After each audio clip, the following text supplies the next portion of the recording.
നാശമകറ്റുവാൻ മാനുജരൂപിയായി, നാശമകറ്റുവാൻ മാനുജരൂപിയായി ഭൂമിയിൽ വന്നവനെ സദാ തവ, ഭൂമിയിൽ വന്നവനെ സദാ തവ ദേവസുതാവന്ദനം സദാ തവ യേശുപരാവന്ദനം.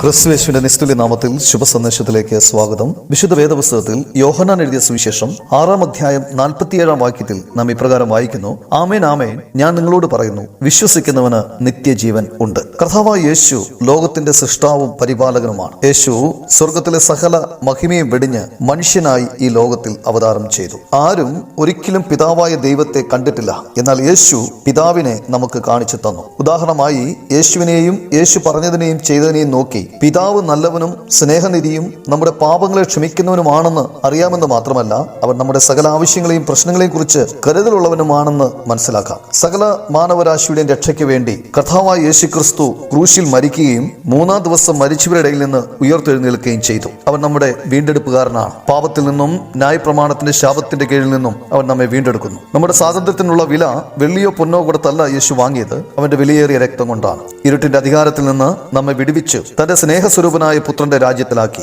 വിശുദ്ധനായ ദൈവം പാപത്തെ നിരസിക്കുകയും ശിക്ഷിക്കുകയും ചെയ്യണം. എന്നാൽ യേശുക്രിസ്തു തന്റെ ക്രൂശ് മരണത്താൽ നമ്മുടെ പാപത്തെയും അതിന്റെ ശിക്ഷാവിധിയെയും തന്നെത്താൻ ചുമന്നു. അതിനാൽ യേശുവിനെ നമ്മുടെ പ്രായശ്ചിത്തം എന്ന് പറയുന്നു. അതിന്റെ അർത്ഥം വിശുദ്ധനായ ദൈവത്തിന്റെ നീതിയുള്ള ആവശ്യങ്ങൾ യേശു സാധിച്ചു കൊടുത്തു. യേശുവിന്റെ പ്രായശ്ചിത്തം പാപികളോട് ക്ഷമിക്കുവാൻ ദൈവത്തെ അനുവദിക്കുന്നു. നമ്മുടെ പാപനിമിത്തം നാം ദൈവത്തിൽ നിന്നകന്നു, എന്നാൽ ദൈവം ക്രിസ്തുവിൽ നമ്മെ തന്നോട് നിരപ്പിച്ചു. യേശുവിന്റെ ക്രൂശിലെ മരണത്താലും തന്റെ രക്തം ചീന്തിയതിനാലും നമുക്ക് പാപമോചനം ലഭിച്ചു. അവനിൽ വിശ്വസിക്കുന്നവന് നിത്യജീവനുണ്ട്. നിങ്ങളും യേശുക്രിസ്തുവിൽ വിശ്വസിച്ച് നിത്യജീവൻ പ്രാപിച്ച് ദൈവപൈതലായി തീരുവാൻ ദൈവം നിങ്ങളെ സഹായിക്കട്ടെ.